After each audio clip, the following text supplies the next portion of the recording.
नमस्कार दोस्तों। आज हम सुनेंगे मुंशी प्रेमचंद के द्वारा लिखी कहानी देवी। चलिए दोस्तों, कहानी शुरू करते हैं।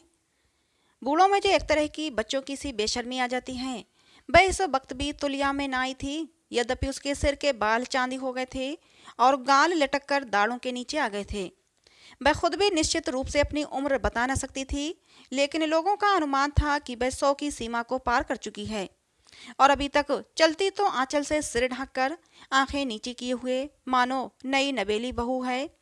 थी तो चमारिन, पर क्या मजाल थी कि किसी घर का पकवान देखकर उसका जी ललचाया हो। गांव में ऊंची जातों के बहुत से घर थे। तुलिया का सभी जगह आना जाना था। सारा गांव उसकी इज्जत करता था और गृहणियां तो उसे श्रद्धा की आंखों से देखती थीं। उसे आग्रह के साथ अपने घर बुलाती, उसके सिर में तेल डालती, मांग में सिंदूर भरती। कोई अच्छी चीज पकाई होती, जैसे हलवा, खीर या पकौड़ियाँ, तो उसे जरूर खिलाना चाहती। लेकिन बुढ़िया को जीभ से सम्मान कहीं प्यारा था, कभी ना खाती। उसके आगे पीछे कोई ना था। उसके टोले के लोग कुछ तो गांव छोड़कर भाग गए थे, कुछ प्लेग और मलेरिया की भेंट हो गए थे और अब थोड़े से खंडर मानो उनकी याद में नंगे सिर खड़े छाती सी पीट रहे थे। केवल तुलिया की मड़ैया ही जिंदा बच रही थी। और यद्यपि तुलिया जीवन यात्रा की उस सीमा के निकट पहुंच चुकी थी जहां आदमी धर्मों और समाज के सारे बंधनों से मुक्त हो जाता है, और अब श्रेष्ठ प्राणियों को भी उससे उसकी जात के कारण कोई भेद न था। सभी उसे अपने घर में आश्रय देने को तैयार थे। पर मान प्रिय बुढ़िया क्यों किसी का एहसान ले, क्यों अपने मालिक की इज्जत में बट्टा लगाए, जिसकी उसने 100 बरस पहले केवल एक बार सूरत देखी थी। हाँ, केवल एक बार। तुलिया की जब सगाई हुई थी तो वह केवल 5 साल की थी और उसका पति 18 साल का बलिष्ठ युवक था। विवाह करके वह कमाने पूरब चला गया। सोचा, अभी इस लड़की के जवान होने में 10-12 साल की देर है।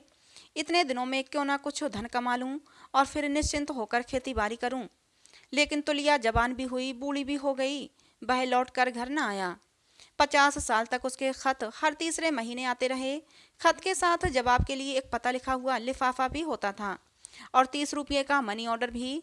खत में वह बराबर अपनी व्यवस्था, पराधीनता और दुर्भाग्य का रोना रोता था।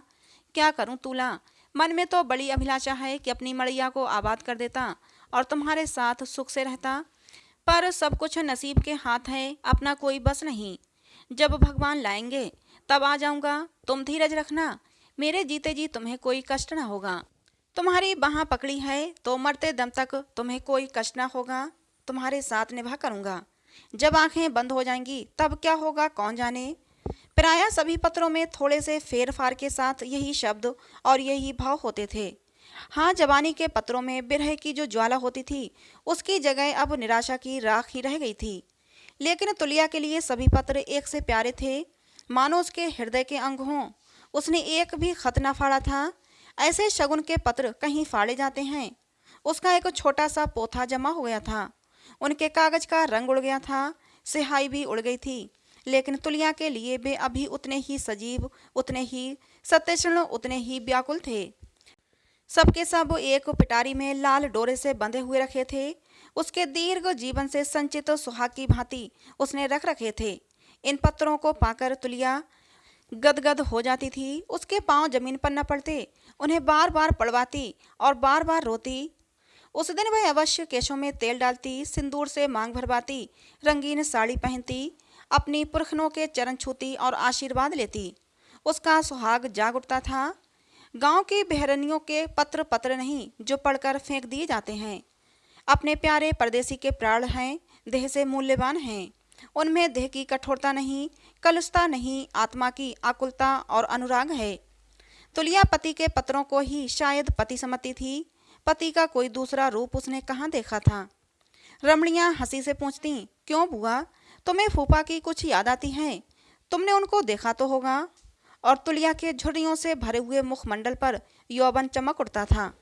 आंखों में लाली आ जाती। पुलक कर कहती, याद क्यों नहीं आती बेटा, उनकी सूरत तो आज भी मेरी आंखों के सामने है। बड़ी बड़ी आंखें, लाल लाल ऊंचा माथा, चौड़ी छाती, गठी हुई देह। ऐसा तो अब यहाँ कोई पट्टा ही नहीं। मोतियों कैसे दांत थे बेटा, लाल लाल कुर्ता पहने हुए थे।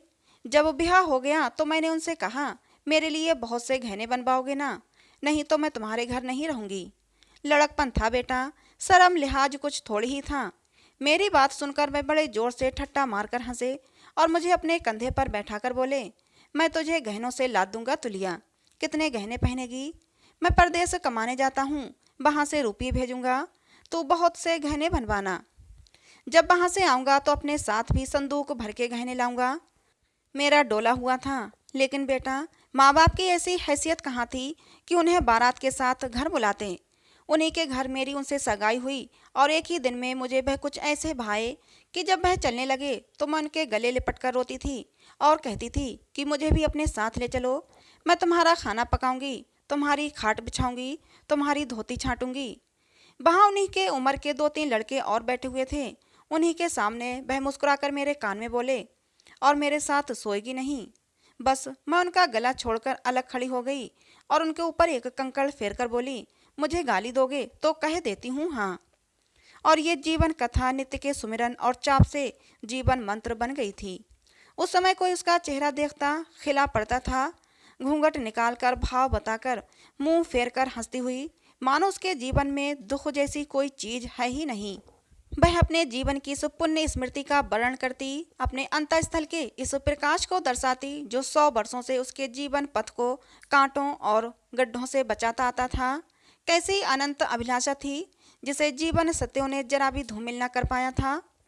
वह दिन भी थे जब तुलिया जवान थी, सुंदर थी और पतंगों को उसके रूप दीपक पर मंडराने का नशा सवार था।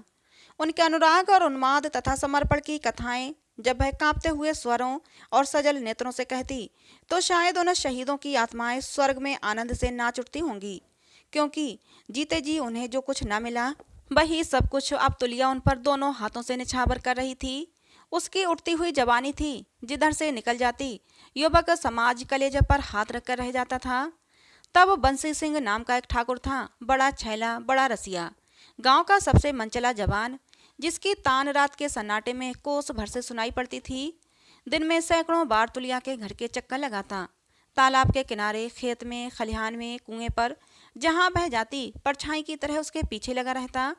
कभी दूध लेकर उसके घर जाता और कभी घी लेकर, कहता, तुलिया मैं तुझसे कुछ नहीं चाहता, बस वो जो कुछ मैं तुझे भेंट क्या करूं वह ले लिया कर।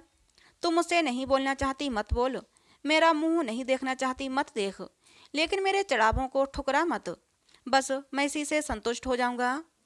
तुलिया ऐसी भोली न थी, जानती थी कि ये सब उंगली पकड़कर हाथ पकड़ने की बातें हैं, लेकिन न जाने कैसे वह एक दिन उसके धोखे में आ ही गई। नहीं, धोखे में नहीं आई, उसकी जवानी पर उसे दया आ गई। एक दिन वह पके हुए कलमी आमों की एक टोकरी लाया। तुलिया ने कभी कलमी आम न खाए थे, टोकरी उससे ले ली। फिर तो आए दिन आम की डलियां आने लगीं। एक दिन जब तुलिया टोकरी लेकर घर में जाने लगी तो बंसी ने धीरे से उसका हाथ पकड़कर अपने सीने पर रख लिया और चट उसके पैरों पर गिर पड़ा। फिर बोला, तुलिया अगर अब भी तुझे मुझ पर दया नहीं आती तो आज मुझे मार ही डाल, तेरे हाथों से मर जाऊं, बस यही साध है।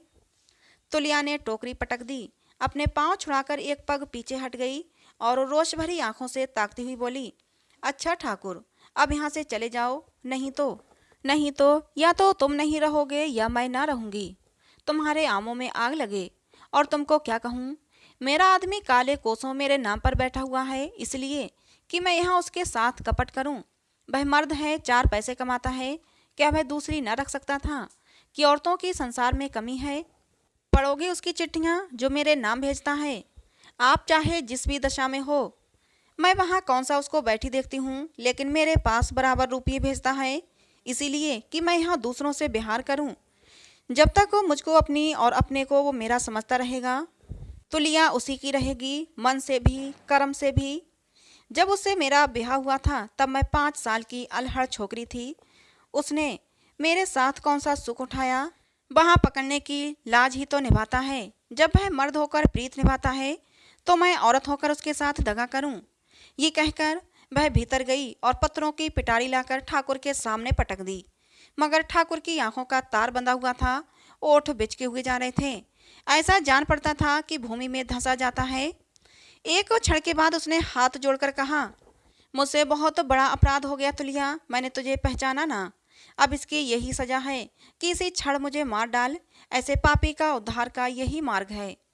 तुलिया को उस पर दया नहीं आई। वह समझती थी कि अभी तक शरारत किए जाता है। झल्लाकर बोली, मरने को जी चाहता है तो मर जाओ। क्या संसार में कुएं तालाब नहीं, या तुम्हारे पास तलवार कटान नहीं?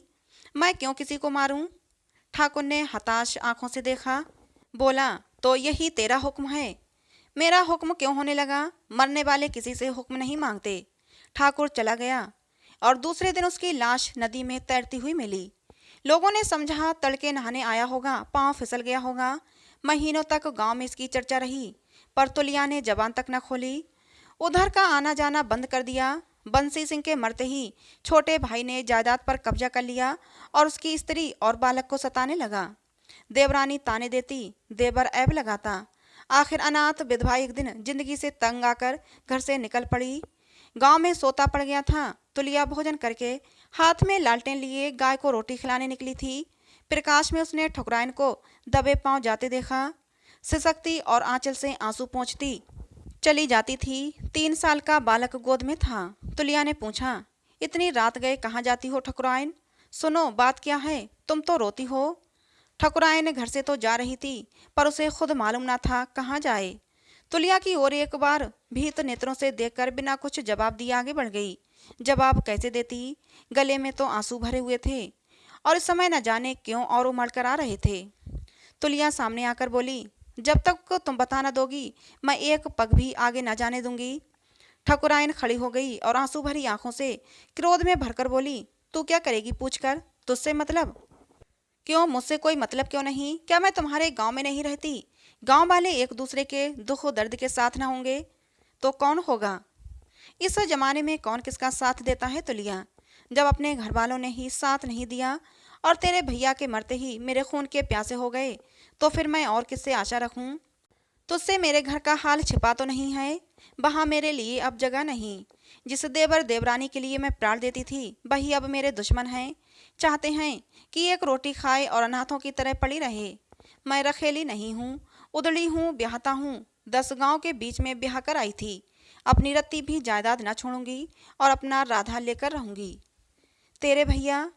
ये शब्द तुलिया को इतने प्यारे लगे कि उसने ठकुराइन को गले लगा लिया और उसका हाथ पकड़कर बोली, तो बहन मेरे घर में चलकर रहो। और कोई साथ दे या न दे, तुलिया मरते दम तक तुम्हारा साथ देगी। मेरा घर तुम्हारे लायक नहीं, लेकिन घर में और कुछ नहीं तो शांति तो है। और मैं कितनी ही नीच हूँ, तुम्हारी बहन तो हूँ। ठकुराइन ने तुलिया के चेहरे पर अपनी विस्मय भरी आंखें जमा दी। ऐसा न हो कि मेरे पीछे मेरा देवर तुम्हारा भी दुश्मन हो जाए। मैं दुश्मनों से नहीं डरती, नहीं इस टोले में अकेली न रहती। लेकिन मैं तो नहीं चाहती कि मेरे कारण तुझ पर आफत आवे। तो उनसे कहने कौन जाता है और किसे मालूम होगा कि अंदर तुम हो? ठकुराइन को ढांढस हुआ। सकुचाती हुई तुलिया के साथ अंदर आई। उसका हृदय भारी था। जो एक विशाल पक्के की स्वामिनी थी, आज इस झोंपड़ी में पड़ी हुई है। घर में एक ही खाट थी। ठकुराइन बच्चे के साथ उस पर सोती, तुलिया जमीन पर पड़ रहती। एक ही कंबल था। ठकुराइन उसको ओढ़ती, तुलिया टाट का टुकड़ा ओढ़कर रात काटती। मेहमान का क्या सत्कार करे, कैसे रखे, यही सोचा करती। ठकुराइन के झूठे बर्तन मांजना, कपड़े छांटना, उसके बच्चे को खिलाना, ये सारे काम वह इतने उमंग से करती मानो देवी की उपासना करती हो। ठकुराइन इस विपत्ति में भी ठकुराइन थी, गर्भिणी, बिलासप्रिय, कल्पनाहीन। इस तरह रहती थी मानो उसी का घर है। और तुलिया पर इस तरह रौब जमाती थी मानो वह उसकी लौंडी है। लेकिन तुलिया अपने अभागे प्रेमी के साथ प्रीति की रीति का निभा कर रही थी। उसका मन कभी मैला न होता, माथे पर कभी बल न पड़ता। एक दिन ठकुराइन ने कहा, तूला तुम बच्चे को देखती रहना, मैं 2-4 दिन के लिए जरा बाहर जाऊंगी। इस तरह तो यहाँ जिंदगी भर तुम्हारी रोटियां तोड़ती ना रहूंगी। पर दिल की आग तो ठंडी करनी ही है। इस बेहया को इसकी जाल कहाँ कि उसकी भावच कहाँ चली गई। वो तो दिल में खुश होगा कि अच्छा हुआ उसके मार्ग का कांटा हट गया। जो ही पता चला कि मैं अपने मैके नहीं गई, कहीं और पड़ी हूँ, वह तुरंत मुझे बदनाम कर देगा और तब सारा समाज उसी का साथ देगा। अब मुझे कुछ अपनी फिक्र करनी चाहिए। तुलिया ने पूछा, कहाँ जाना चाहती हो बहन? कोई हर्ज ना हो तो मैं भी साथ चलूं। अकेली कहाँ जाओगी? उस सांप को कुचलने के लिए कोई लाठी खोजूंगी। तुलिया इसका आशय समझ न सकी, उसके मुख की ओर ताकने लगी। ठकुराइन ने निर्लज्जता के साथ कहा, तू इतनी मोटी सी बात भी नहीं समझी, साफ साफ ही सुनना चाहती है। अनाथ स्त्री के पास अपनी रक्षा का अपने रूप के सिवा दूसरा कौन अस्त्र है? अब उसी अस्त्र से काम लूंगी। जानती है इस रूप के क्या दाम होंगे? इस भेड़िए का सिर, इस परगने का हाकिम जो कोई भी हो उसी पर मेरा जादू चलेगा। और ऐसा कौन मर्द है जो किसी युवती के जादू से बच सके, चाहे वह ऋषि हो चाहे कोई धर्मात्मा हो। धर्म जाता है जाए, मुझे परवाह नहीं। मैं ये नहीं देख सकती कि मैं बन बन की पत्तियां तोड़ूं और वह शोहदा मूछों पर ताव देकर राज करे। तुलिया को मालूम हुआ कि इस अभिमानिनी के हृदय पर कितनी गहरी चोट है। इस व्यथा को शांत करने के लिए वो जान ही पर नहीं खेल रही, धर्म पर भी खेल रही है, जिसे वह प्राणों से भी प्रिय समझती है। बंसी सिंह की वह प्रार्थी मूर्ति उसके आंखों के सामने आ खड़ी हुई। वह बलिष्ठ था, अपनी फौलादी शक्ति से वह बड़ी आसानी के साथ तुलिया पर बल प्रयोग कर सकता था। और उस रात के सन्नाटे में उस अनाथ की रक्षा करने वाला ही कौन बैठा था। पर उसकी सतीत्व भरी भर्त्सना ने बंसी सिंह को किस तरह मोहित कर लिया, जैसे कोई काला भयंकर नाग महुअर का सुरीला राग सुनकर मस्त हो गया हो। उसी सच्चे सूरमा की कुली मर्यादा आज संकट में है। क्या तुलिया उस मर्यादा को लुटने देगी और कुछ न करेगी? नहीं नहीं, अगर बंसी सिंह ने उसके सत को अपने प्राणों से प्रिय समझा तो वह भी उसकी आबरू को अपने धर्म से बचाएगी। उसने ठकुराइन को तसल्ली देते हुए कहा, अभी तुम कहीं मत जाओ बहन, पहले मुझे अपनी शक्ति आजमा लेने दो। मेरी आबरू चली भी गई तो कौन हंसेगा? तुम्हारी आबरू के पीछे तो एक कुल की आबरू है। ठकुराइन ने मुस्कुराकर उसको देखा, बोली, तू ये कला क्या जाने तुलिया? कौन सी कला? यही मर्दों को उल्लू बनाने की। मैं भी नारी हूँ, लेकिन पुरुषों का चरित्र तो नहीं जानती। ये तो हम तुम दोनों माँ के पेट से सीख कर आई हैं। कुछ बता तो क्या करेगी? वही जो तुम करने जा रही हो। तुम परगने के हाकिम पर अपना जादू डालना चाहती हो, मैं तुम्हारे देवर पर जाल फेंकूंगी। बड़ा घाघ है तुलिया, यही तो देखना है। तुलिया ने बाकी रात कार्यक्रम और उसका विधान सोचने में काटी। कुशल सेनापति की भांति उसने धावे और मार काट की एक योजना सी मन में बना ली। उसे अपनी विजय का विश्वास था, शत्रु निशंक था। इस धावे की उसे जरा भी खबर न थी। बंसी सिंह का छोटा भाई गिरधर कंधे पर 6 फीट का मोटा लट रखे अकड़ता चलाता था कि तभी तुलिया ने पुकारा, ठाकुर, तनिकी ये घास का गट्ठा उठाकर मेरे सिर पर रख दो, मुझसे नहीं उठता। दोपहर हो गया था, मजदूर खेतों में लौटकर आ चुके थे। तुलिया एक पेड़ के नीचे घास का गट्ठा रखे खड़ी थी। उसके माथे से पसीने की धार बह रही थी।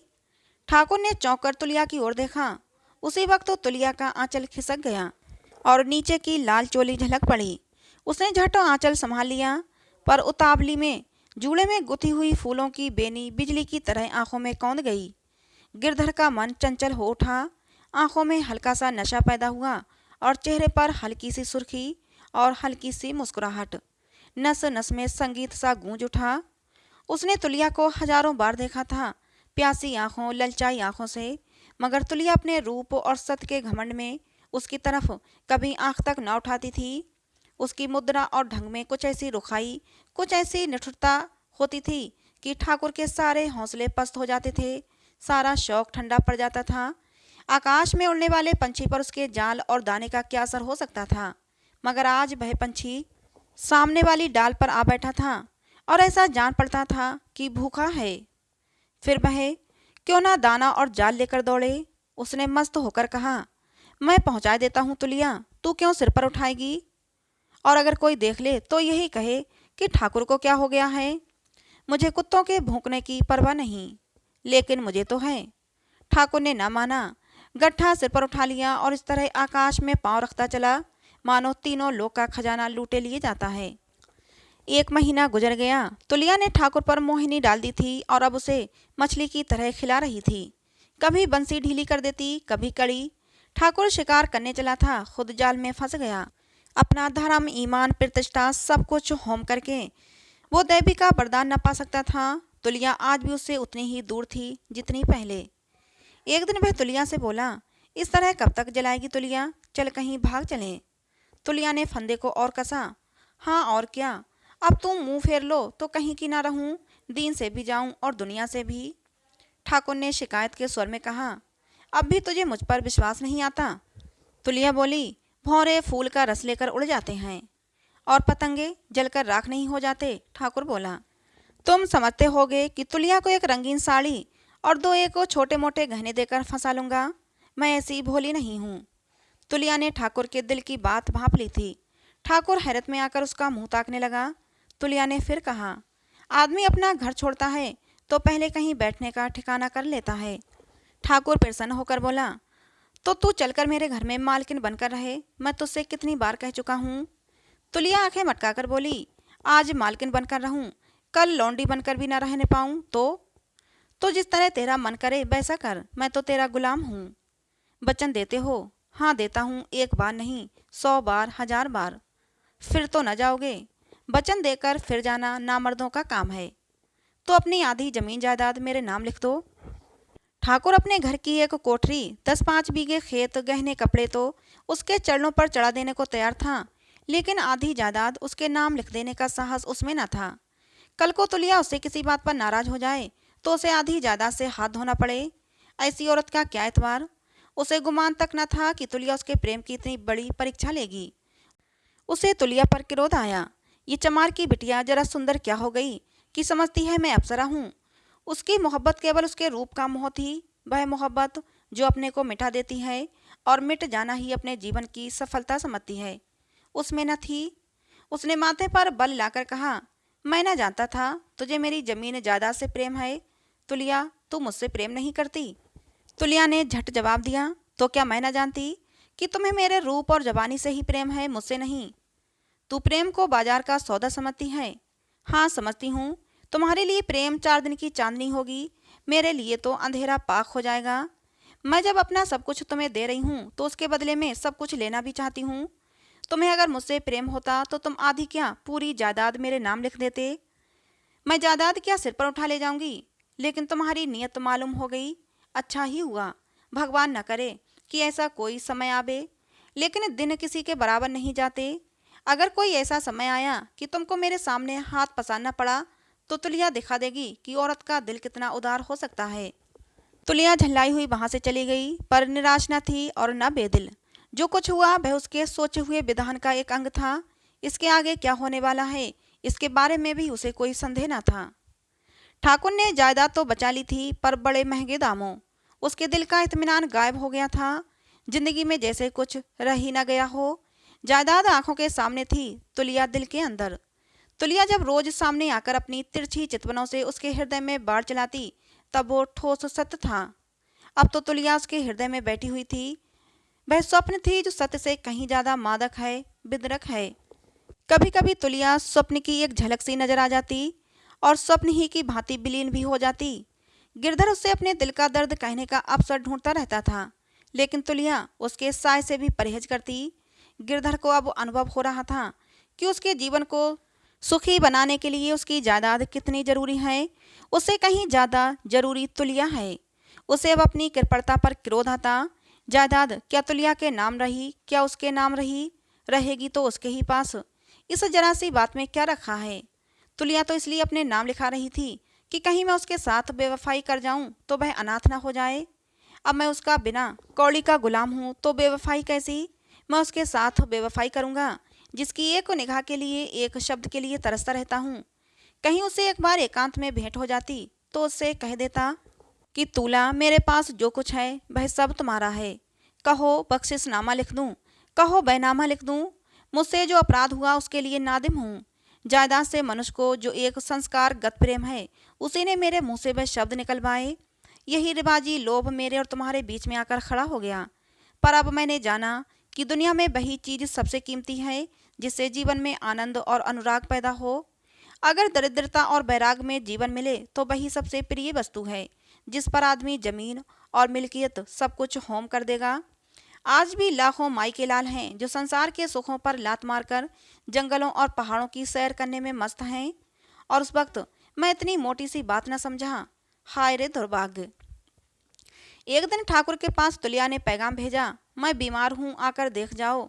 कौन जाने बचूं कि ना बचूं। इधर कई दिन से ठाकुर ने तुलिया को न देखा था। कई बार उसके द्वार के चक्कर भी लगाए, पर वो दिख न पड़ी। अब जो ये संदेश मिला तो वो जैसे पहाड़ से नीचे गिर पड़ा। रात के 10 बजे होंगे। पूरी बात बिना सुनी और दौड़ा। छाती धड़क रही थी और सिर उड़ा जाता था। तुलिया बीमार है, क्या होगा भगवान? तुम मुझे क्यों नहीं बीमार कर देते? मैं तो उसके बदले मरने को भी तैयार हूँ। दोनों ओर के काले काले वृक्ष मौत के दूतों की तरह दौड़े चले आते थे। रह रहकर उसके प्राणों से एक ध्वनि निकलती थी, हसरत और दर्द में डूबी हुई तुलिया बीमार है। उसकी तुलिया ने उसे बुलाया है, उस कृतघ्नि अधम नीच हत्यारे को बुलाया है कि आकर मुझे देख लो, कौन जाने बचूं न बचूं। तू अगर न बचेगी तुलिया तो मैं भी न बचूंगा, हाय न बचूंगा, दीवार से सिर फोड़कर मर जाऊंगा। फिर तेरी चिता के साथ मेरी भी चिता जलेगी, दोनों एक जनाजे के साथ निकलेंगे। उसने कदम और तेज किए। आज वह अपना सब कुछ तुलिया के कदमों पर रख देगा। तुलिया उसे बेवफा समझती है, आज वो दिखाएगा वफा किसे कहते हैं। जीवन में अगर उसने वफा न की तो मरने के बाद क्या करेगा। इस 4 दिन की जिंदगी में जो कुछ ना कर सका वह अनंत युगों तक करता रहेगा। उसका प्रेम कहानी बनकर घर घर फैलेगा। मन में शंका हुई, तुम अपने प्राणों का मोह छोड़ सकोगे। उसने जोर से छाती पीटी और जोर से चिल्ला उठा, प्राणों का मोह किसके लिए, और प्राण भी तो वही है जो बीमार है। देखूं मौत कैसे प्राण ले जाती है और देह को छोड़ देती है। उसने धड़कते हुए दिल और थरथराते हुए पांव से तुलिया के घर में कदम रखा। तुलिया अपनी खाट पर एक चादर ओढ़े सिमटी पड़ी थी और लालटेन के अंधे प्रकाश में उसका पीला मुख मानो मौत की गोद में विश्राम कर रहा था।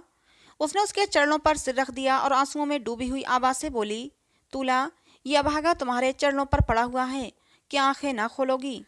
तुलिया ने आंखें खोल दी और उसकी ओर करुण दृष्टि डालकर कराहती हुई बोली, तुम हो गिरधर सिंह, तुम आ गए। अब मैं आराम से मरूंगी। तुम्हें एक बार देखने के लिए जी बहुत बेचैन था। मेरा कहा सुना माफ कर देना और मेरे लिए रोना मत। इस मिट्टी की देह में क्या रखा है गिरधर, वह तो मिट्टी में मिल जाएगी, लेकिन मैं कभी तुम्हारा साथ न छोड़ूंगी। परछाई की तरह नित्य तुम्हारे साथ रहूंगी। तुम मुझे देख न सकोगे, मेरी बातें सुन न सकोगे, लेकिन तुलिया 8 पहर सोते जागते तुम्हारे साथ रहेगी। मेरे लिए अपने को बदनाम मत करना गिरधर। कभी किसी के सामने मेरा नाम जबान पर मत लाना। हाँ, एक बार मेरी चिता पर पानी के छींटे मार देना, इससे मेरे हृदय की ज्वाला शांत हो जाएगी। गिरधर फूट फूट कर रो रहा था। हाथ में कटार होती तो इस वक्त जिगर में मार लेता और उसके सामने ही तड़प तड़प कर मर जाता। जरा दम लेकर तुलिया ने फिर कहा, मैं बचूंगी नहीं गिरधर, तुमसे एक विनती करती हूँ, मानोगे। गिरधर ने छाती ठोकर कहा, मेरी लाश भी तेरे साथ ही निकलेगी तुलिया। अब जीकर क्या करूँगा, और जीऊँ भी तो कैसे, तू मेरा प्राण है तुलिया। उसे ऐसा मालूम हुआ। तुलिया मुस्कुराई, नहीं नहीं, ऐसी नादानी मत करना, तुम्हारे बाल बच्चे हैं, उनका पालन करना। अगर तुम्हें मुझसे सच्चा प्रेम है तो ऐसा कोई काम मत करना जिससे किसी को इस प्रेम की गंध भी मिले। अपनी तुलिया को मरने के पीछे बदनाम मत करना। गिरधर ने रोकर कहा, जैसी तेरी इच्छा। मेरी तुमसे एक विनती है। अब तो जीऊँगा ही इसलिए कि तेरा हुक्म पूरा करूं, यही मेरे जीवन का ध्येय होगा। मेरी यही विनती है कि अपनी भाभी को उसी मान मर्यादा के साथ रखना जैसे वह बंसी सिंह के सामने रहती थी। उसका आधा हिस्सा उसको दे देना। लेकिन भाभी तो 3 महीने से अपने मैके में है और कह गई है कि अब कभी ना आएगी। ये तुमने बहुत बुरा किया गिरधर, बहुत बुरा किया। अब मेरी समझ में आया कि क्यों मुझे बुरे बुरे सपने आते हैं। अगर चाहते हो कि मैं अच्छी हो जाऊं तो जितनी जल्दी हो सके लिखा पढ़ी करके कागज पत्तर मेरे पास रख दो। तुम्हारी ये बदनियति ही मेरी जान का गाहक हो रही है।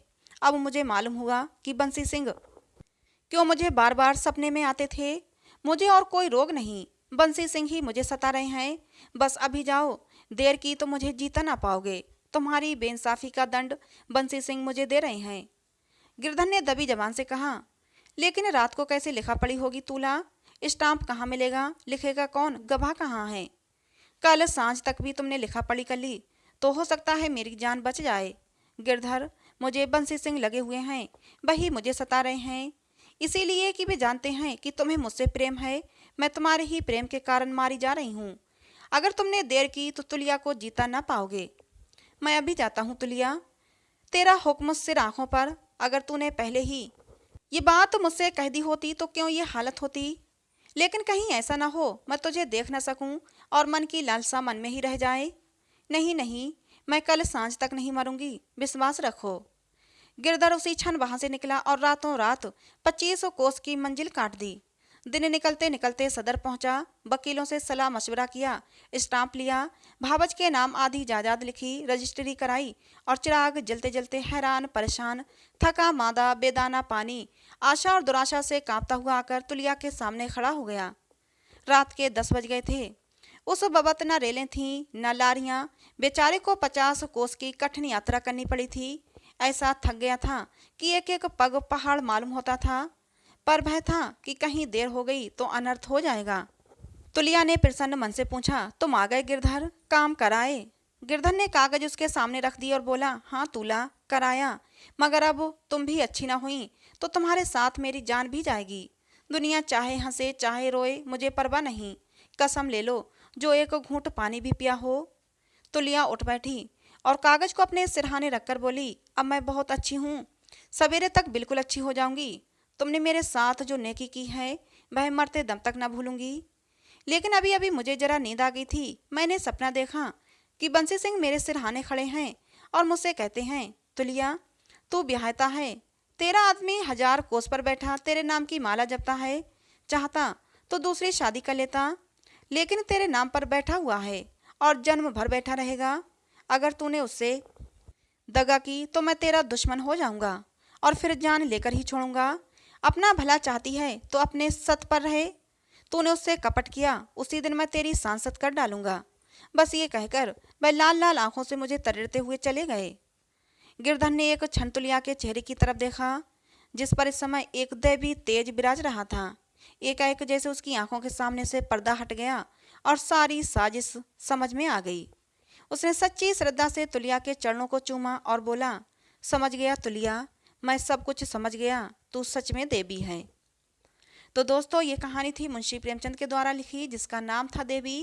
कहानी आपको कैसी लगी जरूर बताना। पसंद आई हो तो प्लीज़ लाइक करना। ऐसी ही और मनोहर कहानियों के लिए हमारे चैनल को सब्सक्राइब जरूर करना। मिलते हैं दोस्तों अगली किसी नई कहानी में। कहानी को अंत तक सुनने के लिए आप लोगों का बहुत बहुत धन्यवाद।